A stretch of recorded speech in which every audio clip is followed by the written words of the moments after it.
안녕하세요. 작가 김시연입니다. 오늘은 금서에 대해서 이야기해보려고 하는데요.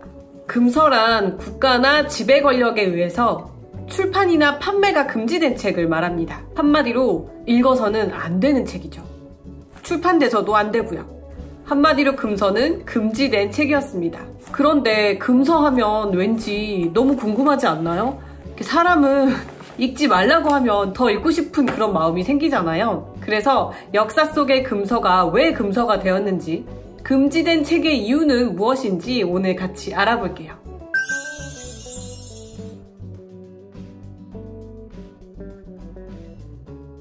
놀라운 사실이 하나 있습니다. 우리가 알고 있는 고전의 대부분이 금서였습니다. 아니, 고전이라고 하면은 지금까지 사람들에게 읽혀지는 걸 보면 아주 훌륭한 책이었을 텐데 왜 한때 금서로 지정이 되었을까요? 금서로 지정된 이유도 굉장히 다양했는데요. 권력층에 대한 비판과 풍자를 하면 바로 금서로 지정이 됐고요. 권력층이 자유로운 사상을 통제하기 위해 금서로 지정된 책도 많습니다. 또 풍기문란을 이유로 금서로 지정된 책, 사회 비판을 했다는 이유로 금서로 지정된 책도 아주 많습니다. 피에르 보마르쉐의 피가로의 결혼, 조반니 보카치오의 데카메론, 헨리 밀러의 북해기선, 마키아벨리의 군주론, 볼테르의 캉디드 혹은 낙관주의, 제롬 데이비드 셀린저의 호밀바트 파수꾼, 미셸 몽테뉴의 수성록도 금서였네요. 자, 그러면은 이 수많은 고전들이 금서에서 풀리게 되었는데요. 시대에 따라 평가가 달라지는 걸까요? 금서는 왜 금서 목록에서 풀리게 되었을까요? 어떤 이유로 금서로 지정이 되었는지, 도서 검열은 어떻게 이루어졌는지, 금서의 시대적, 역사적 의미는 무엇인지 이 영상에서 함께 알아보도록 할게요. 최초의 금서는 분서갱유 사건입니다. 분서갱유는 진시황이 중국 대륙을 통일하고 진나라에 관한 모든 기록이 아닌 시와서 그리고 제자백가의 모든 저서를 불태우라고 명령한 것입니다. 진시황제가 중국을 통일하면서 내세운 사상은 법가사상이었는데요. 유가사상을 담고 있는 모든 책을 태워버리라고 명령했습니다. 진시황이 중국 대륙을 통일한 지가 얼마 안 돼서 천하가 다시 분열되는 것을 걱정한 나머지 진나라를 통일하는 데 반대되는 사상을 모두 없애려고 했어요. 의학에 관한 책, 점을 치는 책, 농업에 관한 책을 빼놓고는 모든 서적을 불태우라는 명령을 했습니다. 우리가 책을 마음대로 읽을 수 있는 역사도 그리 오래되지가 않았어요. 1980년대 초반만 해도요. 많은 책들이 금서로 지정이 되었고 책을 가지고 있는 것만으로도 또 모진 고문을 당하던 시대가 바로 얼마 전이에요.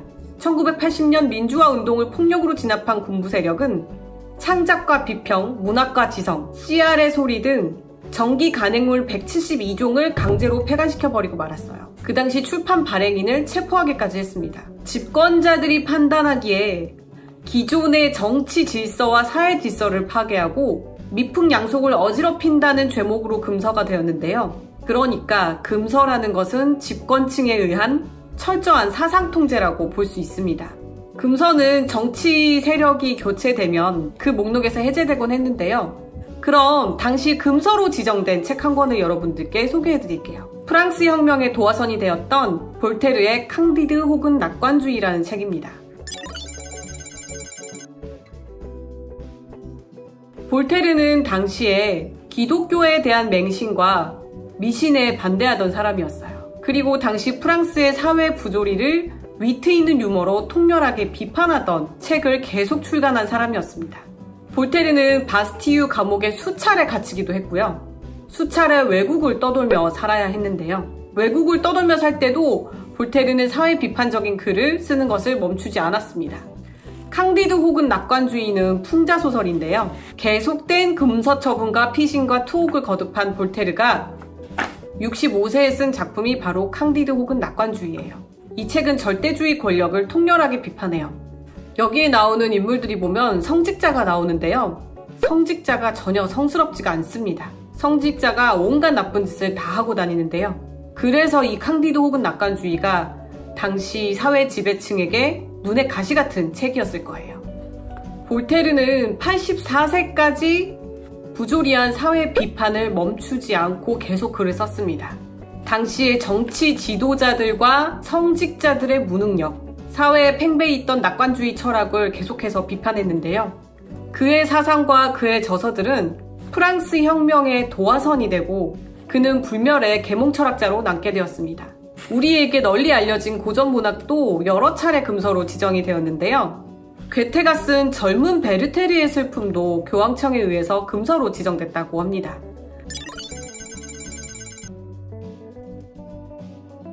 괴테가 쓴 젊은 베르테르의 슬픔도 교황청에 의해서 금서로 지정이 되었는데요. 이유는 젊은 베르테르의 슬픔을 보고 따라서 자살을 하는 사람이 그렇게 많았다고 해요. 그래서 저자인 괴테마저 나서서 제발 자살을 하지 말라고 만류했다고 하는데요. 놀랍게도 해리포터도 많은 카톨릭 학교에서 금서로 지정된 책입니다. 불멸의 고전으로 불리고 있는 단테 알리기에리의 신곡도 교황 보나파시우스 8세가 지옥에 떨어진다는 내용이 나와서 금서로 지정이 됐고요. 몇백 년이 흐른 1908년에야 금서 해제가 되었습니다. 또 금서하면 빠지지 않는 책이 있는데요. 바로 니콜로 마키아벨리의 군주론입니다. 이 군주론은 아직까지도 굉장히 논란이 많은 책인데요. 군주론은 왜 금서가 되었을까요? 군주론은 한때 교황청에 의해서 악마의 책이라고 불려지기도 했어요. 군주론이 중세의 전통적인 사상과 도덕의 반기를 들었던 최초의 근대 철학서이기 때문인데요. 군주론에 대한 오해는 독재를 하는 정치가들에 의해서 오용되어서 마키아벨리즘이란 악명을 얻게 된 탓이기도 합니다.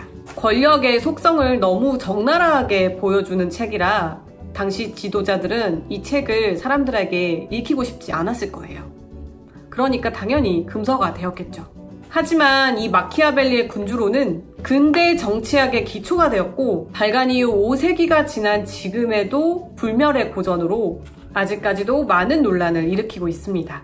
우리나라에서도 핍박받는 노동자를 위하여 쓴 책 박노해 시인의 노동의 새벽이 오랫동안 금서 목록에 올랐었고요. 그 당시 마르크스 사상을 담은 책을 소지하고 있는 것만으로도 탄압을 받던 시절이었습니다. 또한 한국전쟁 이후부터 1980년대 중반까지 월북 작가들의 작품을 전혀 접할 수가 없는데요. 대표적인 월북 작가로는 정지용 시인과 백석 시인이 있습니다. 정지용 시인과 백석 시인의 작품이 해금된 지도 그렇게 오래된 이야기가 아니에요. 모든 사람들이 그 책을 읽게 하는 방법은 그걸 금서로 만들면 된다는 얘기가 있습니다. 읽으면 안 되는 금서 목록을 받는다면 여러분들은 어떤 생각이 드시나요? 반대로 반드시 읽고 싶어지는 마음이 드는 건 다들 비슷한가 봅니다.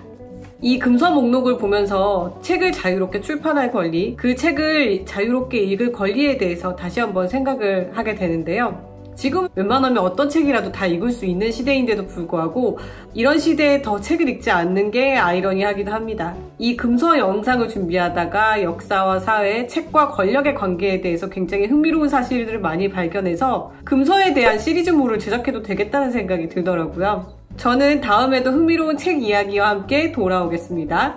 구독, 좋아요, 알림 설정 눌러주시면 제가 영상을 만드는데 많은 도움이 됩니다. 다음 영상에서 뵐게요. 안녕!